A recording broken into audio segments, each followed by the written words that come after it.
Doctor Yunus এবং বর্তমান BNP সরকারের মধ্যে একটা প্রেমের সম্পর্ক দেখা যাচ্ছে, একটা জটিল কেমিস্ট্রি দেখা যাচ্ছে। দেখে বোঝারই উপায় নেই যে এই বিএনপির সরকার কি জনগণের সরকার নাকি ডক্টর ইউনূস কর্তৃক নিয়োগকৃত সরকার। দর্শক শ্রোতা অবাক হতে পারেন যে হঠাৎ করে আমি এই ধরনের কথা কেন বলছি। কারণটা আমরা এভিডেন্সে দেখি। গ্রামীণ ব্যাংক সংশোধন বিল 2026 সংসদে পাস। এই গ্রামীণ ব্যাংক সংশোধন বিলের মধ্যে কি কি আছে কম বেশি আমরা সবাই জানি। তারপরেও যদি সংক্ষেপে একটু পুনরাবৃত্তি করি, বিগত 18 মাস ডক্টর ইউনূস অন্তর্বর্তীকালীন সরকারের দায়িত্ব নিল। দেশটাকে তো ধ্বংসস্তূপে পরিণত করেছেই, তার পাশাপাশি ডক্টর ইউনূস তার নিজের জন্য, তার প্রতিষ্ঠান গ্রামীণ ব্যাংকের জন্য অসংখ্য অন্যায়, অনিয়ম, বেআইনি সুযোগ সুবিধা নিয়েছেন। সেই সকল অন্যায়, অনিয়ম, বেআইনি সুযোগ সুবিধা নিয়ে ডক্টর ইউনূস গ্রামীণ ব্যাংক সংশোধন বিল প্রস্তুত করে রেখে গেছিলেন। আর বিএনপির সরকার এখন ক্ষমতায় এসে সুরসুর করে সেই বিল সংসদে পাশ করিয়ে দিচ্ছে। প্রশ্নটা আমার এখানেই যে কেন, এখানে বিএনপির সরকারের স্বার্থটা কি? এই যে বিল পাশ করিয়েছেন, এর দ্বারা কি দেশ দেশের জনগণের কোনো কল্যাণ হবে? দেশ দেশের জনগণের কোনো উপকারে আসবে এই বিল, নাকি উল্টো দেশ এবং দেশের জনগণের ক্ষতি হচ্ছে? কোনটা? দর্শক শ্রোতা, আজকে এই বিষয় নিয়ে কথা বলবো। চলুন ডিরেক্ট হিট দ্য পয়েন্টে। হিট দ্য পয়েন্ট নাম্বার 1-এ আসি। ডক্টর ইউনূস গ্রামীণ ব্যাংক সংশোধন বিল করে বিভিন্ন ধরনের সাইড বিজনেসের লাইসেন্স করিয়ে নিচ্ছে। তাকে ম্যান পাওয়ারের বিজনেস করতে হবে, গ্রামীণ বিশ্ববিদ্যালয় প্রতিষ্ঠা করতে হবে, আরো অনেক অনেক কিছু। তবে এই বিলের মধ্যে সাংঘাতিক যে বিষয়গুলো রয়েছে, যদি একদম জিস্ট অংশগুলো আমরা দেখি, ডক্টর ইউনূস গ্রামীণ ব্যাংকের 666 কোটি টাকা পরিশোধ করেনি, কর ফাঁকি দিয়েছে। তো সেই টাকা কি রাষ্ট্রীয় খাতে ফিরে এসেছে? এই সমস্যার কি সমাধান হয়েছে? হয়নি। এর চেয়ে আরো ডেঞ্জারাস এবং ভয়াবহ তথ্য হলো, আগামী 5 বছর 2029 সালের 31শে ডিসেম্বর পর্যন্ত গ্রামীণ ব্যাংক বাংলাদেশকে কোনো ধরনের ট্যাক্স দিবে না। গ্রামীণ ব্যাংককে আগামী 5 বছরের জন্য ট্যাক্স ফ্রি বিজনেসের লাইসেন্স দিতে হবে। কেন?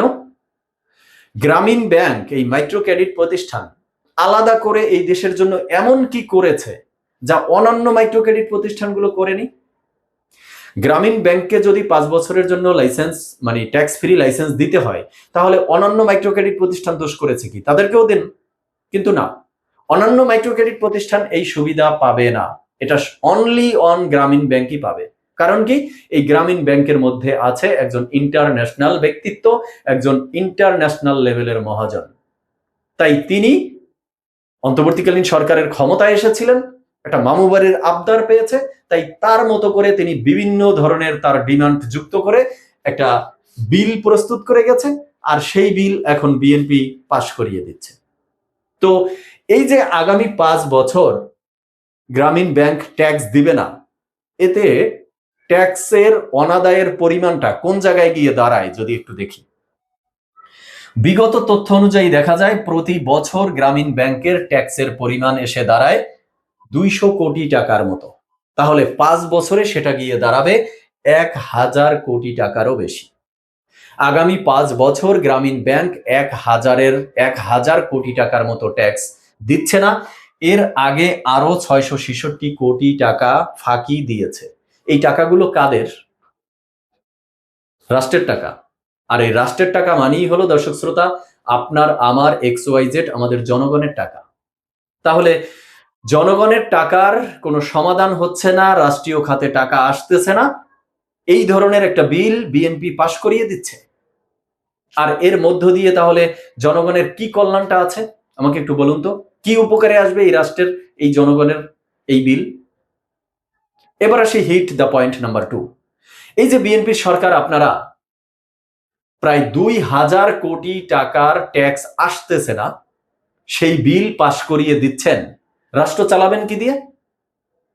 তো রাষ্ট্র চালানোর জন্য বিএনপির সরকার কি কি পরিকল্পনা করেছে দর্শক শ্রোতা আপনারা জানেন? একটা দেখাই, তাদের পরিকল্পনাগুলোর মধ্য থেকে একটা পরিকল্পনা একটু দেখেন। এনবিআর এর চেয়ারম্যান বলছে ব্যাংক লেনদেনে কর আরোপের চিন্তা করছে সরকার। মানে আপনি, আমি, XYZ আমরা সাধারণ জনগণ যখন ব্যাংক লেনদেন করতে যাব, আলাদা করে আমাদের উপরে কর আরোপের চিন্তা করছে। সাধারণ জনগণের উপরে কর চাপিয়ে অপরদিকে একজন মহাজনের প্রতিষ্ঠান গ্রামীণ ব্যাংকে ট্যাক্স ফ্রি করে দেওয়া হচ্ছে। বাহ, কি ধরনের নাটক চলছে এই দেশে! এটাকে নাটক ছাড়া আর কি বলবেন বলুন? সাধারণ জনগণের গলায় পাড়া দিয়ে ট্যাক্স আরোপের চিন্তা ভাবনা করছে, আর অপরদিকে মহাজনের পকেটে হাজার হাজার কোটি টাকা ঢুকাচ্ছে এবং তাদেরকে ট্যাক্স ফ্রি বিজনেস করার লাইসেন্স দিয়ে দিচ্ছে। তো বিএনপির সরকার ডক্টর ইউনূসকে ভবিষ্যতে আর কি কি সুযোগ সুবিধা দিবেন? তো কনক্লুশনে এসে যেটা বলতে চাই, দর্শক শ্রোতা, আপনাদের কাছে কি মনে হয় এই যে গ্রামীণ ব্যাংক সংশোধন বিল, এর মধ্যে কি এই দেশের জনগণের কল্যাণের কিছু আছে, উপকারের কিছু আছে, নাকি উল্টো ক্ষতি হচ্ছে? 666 কোটি টাকা আগে কর ফাঁকি দিয়েছে, আগামী 5 বছরে আরো 1000 টাকা কর ফাঁকি দিবে, তার একটা অগ্রিম লাইসেন্স নিচ্ছে। এর মধ্যে জনগণের কল্যাণটা কোন জায়গায়? এছাড়া এই ডক্টর ইউনূস বিগত 18 মাসে শিশুদের হামের টিকা না দিয়ে অর্থ আত্মসাৎ করেছিল। হামের প্রকোপ এখন মহামারী আকারে সারা দেশে ছড়িয়ে পড়েছে। আমরা যদি একটু বাস্তব চিত্র দেখার চেষ্টা করি, হামের প্রকোপ বাড়ছে, 26 দিনে 166 শিশুর মৃত্যু, হাসপাতালে 14,000 শিশু ভর্তি। যেই পরিবার তার সন্তান হারিয়েছে সেই পরিবার জানে এর যাতনা, এর কষ্ট। তো এই সন্তান হারানো পরিবারের আর্তচিৎকার কি বিএনপির সরকারের কানে পৌঁছে? যদি পৌঁছাতো তাহলে তো পূর্বে দাবি করেছিলাম যে এই কারণে ডক্টর ইউনূসকে গ্রেপ্তার করা হোক, তাকে প্রশ্নের মুখোমুখি করা হোক। সেটা না করে বরং এই বিএনপির সরকার ডক্টর ইউনূসকে একের পর এক পুরস্কার দিয়ে যাচ্ছে, একের পর এক সুবিধা দিয়েই যাচ্ছে। কেন কেন বিএনপির সরকার ডক্টর ইউনূসকে একের পর এক পুরস্কৃত করতেছে? নেক্সট পুরস্কার কি দিবেন? ডক্টর ইউনূস তো নিজেকে ভিআইপি ব্যক্তি হিসাবে ঘোষণা করে ভিআইপি প্রোটোকল চেয়েছিল, এসএসএফ সুবিধা চেয়েছিল, এই লক্ষ্যে একটা অধ্যাদেশও জারি করেছিল।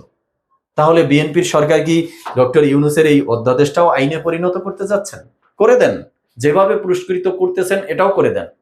এরপরে যেটা করবেন, 1 বছর তাকে ভিআইপি প্রোটোকলে রাখার পরে রাষ্ট্রপতি পদ থেকে চুপ্পু সাহেবকে সরিয়ে ডক্টর ইউনূসকে রাষ্ট্রপতি পদে বসিয়ে দেন।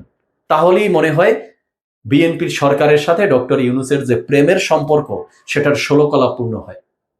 দর্শক শ্রোতা, আজকে এই পর্যন্তই। আপনারা আপনাদের মতামত জানাবেন। সবাই ভালো থাকবেন, সুস্থ থাকবেন। ধন্যবাদ সবাইকে।